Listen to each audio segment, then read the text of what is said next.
Shameless. United in the Europa League, Europa League. Let me tell them one time. Manchester United 0, Real Sociedad 1. We've lost our first game in Europa League under Erik ten Hag. Obviously, the news of the Queen passing away was at the top of the evening, which was obviously tough to take. We don't know what games are coming next and what aren't. I haven't seen anything confirmed, but you should imagine that the next batch of games are not there. But today's performance, though, Faz, just lacked quality all over from start to finish, innit? Yeah, you can just tell the difference and the drop in level and quality from our starting 11 to our B team, if you want to call it, or the second team. And we can't, we said that the way that Man United play when our first 11 are on the pitch is not sustainable, but this is definitely not sustainable. This means, another 100 million in January or next summer, 100%. We can't, honestly, we can't say to ourselves we deserve Champions League. We absolutely do not deserve If we can't beat a Real Sociedad convincingly, and we're getting beat like this, we can't do nothing in any cup game.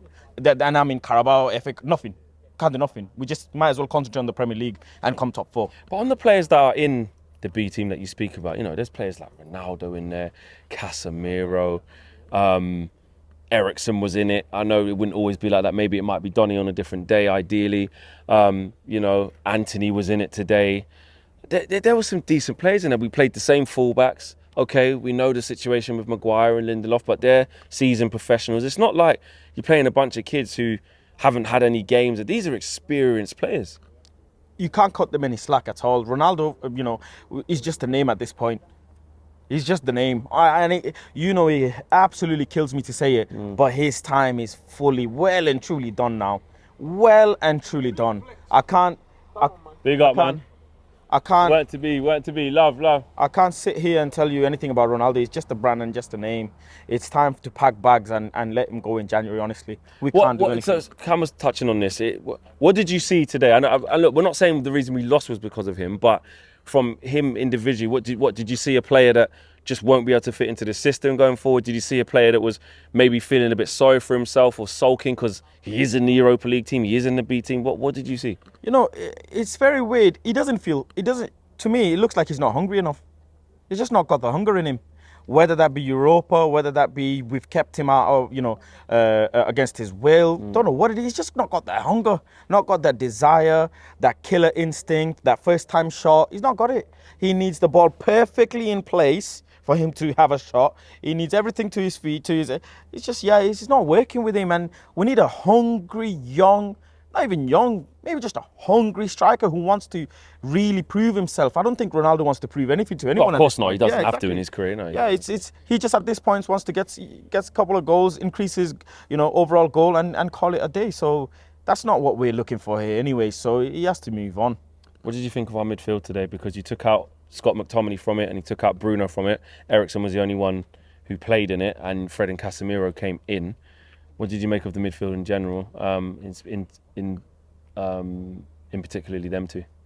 I think Eriksen was tired, if you ask me. And he still did right in the first half. I think Eriksen is really, really tired, and the little break that we're going to get for the unfortunate situation that's happened, I think the lads need it. Some of these guys need it. Malacia, Dalot, Eriksen, they need that break. And Fred, what the hell is he doing? His touch is diabolical. He goes against a player, it's like, in the most respectful way, it's like a child going and tackling an adult. That's what it looks like. It's not like he doesn't go in for the tackle. He does. But he just gets beat every single time. He's been run around like in circles like this in that midfield. The amount of time that the Real Sociedad players had, David Silva had so much time in certain parts of the game. I'm baffled. And this shows you how much McTominay's come forward.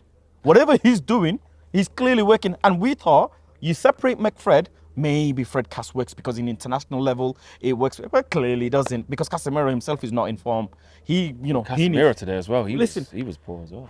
I don't want to ask this question, but have we made a 60 million mistake, 60 million euro mistake? I think there's been just not enough games to be able to say, to not be able to say yet. But obviously the early signs is the first batch is that Ten Hag's not picking him over Scott McTominay 3 games into Casemiro being here, with McTominay playing well.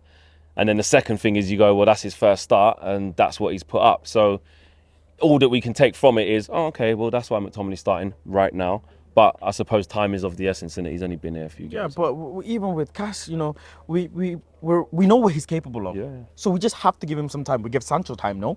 We're still patient with him. And he's only 30 years old. It's not like he's 33, 34. He's still got time. We'll give him some time. I'm sure he'll come through. But let me tell you something. We are so slow from the back. We are so fucking slow from the back. Did it change because Maguire and Lindelof are in there? David De Gea, get your act together, please. Please, man. Either pass the ball, throw the ball, or just hold bench, for fuck's sake. For fuck's sake. 20, 30 seconds going by, the guy's making his mind up. He's looking around, I don't know what the fuck he's doing. Dalo's empty on this side. Look at how Real Sociedad played. Quick. Distribute quick. Get the ball out. Doesn't matter. Just get it on that side. Someone's free, we'll get it. But we just didn't. David De Gea just didn't. Again, sideways. When I saw sideways passing, I nearly started crying. Why are we fucking passing sideways? Look, did you see the difference when Martinez came in? Yeah? And when last week when I said Lisandro Martinez is one of the best centre-backs in the world, you nearly took the mic off me and said... Yeah, because But look at this. It's nuts to say that. No, it's not. But in terms of in our team No. and how he plays, we need him. We needed to go 3 at the back to protect Maguire. 50 something million pound. Yeah, because he's not good. Yeah, exactly. 80 million pound Maguire and this. But that back triangle, Lindelof, Maguire and David De Gea, strip that. Fucking strip that. David De Gea needs to leave, man. We can't. The type of football we're trying to play, we need to be. But hold on. But when David De Gea was with Lisandro Martinez and Varane and we're winning 4 on the bounce, we're not saying David De Gea needs to leave. No. Is it not the fact that he's changed the back 4, which has a big change on just how we build up from the back, and then that uncertainty just breathes through the whole team, as opposed to that's on David De Gea, get him out. But that's an argument as well. But guess what? Martinez and Varane can't play every game. There will be times when it'll be Maguire and Lindelof and David De Gea. And we can't have that triangle. Maybe we can have a different centre-back or a different keeper. Maybe a different keeper with Lindelof and Maguire works. Maybe different centre-backs with David De Gea works. But them 3, it doesn't work. Do you understand what I'm trying to say? Yeah. Them 3 doesn't work. We need to make some replacement. Lindelof, again, I don't know, what were you doing? You're scared to take the ball forward. You're scared to make a header. Did you see Martinez? The guy reads the ball so well. Takes a fake step, comes forward, takes the ball, takes it forward. Simple, very simple football. As soon as he comes in, but we can't be doing that. Last question: What do you think Ten Hag takes from that match? What is he? He goes into his dressing room, or he goes home tonight, wherever he speaks to his coaches. What do you think he's learned? What does he take from Let me today? tell you something now. I was sat right next to the dugout today, and he was fuming. He was fuming how much time we're taking on the ball. He's fuming why we're going sideways. I saw it, and guess what? I made videos of him. I barely watched the game itself. I was actually watching him because I wanted to see what he does with the rotation. How does he actually adapt? And he did. He put 3 at the back. I was surprised. Like, this man is adapting. He'll take loads from this game. And one thing he'll take is he can't trust some of these boys.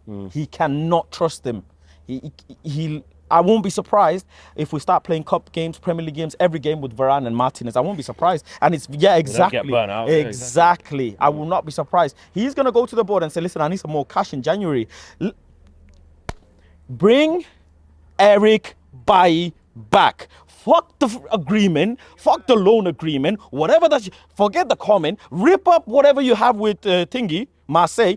Bring Eric Bailly back. Send someone else on loan, please. Because Eric, we need Eric Bailly in here at least. That's it. Love, bro.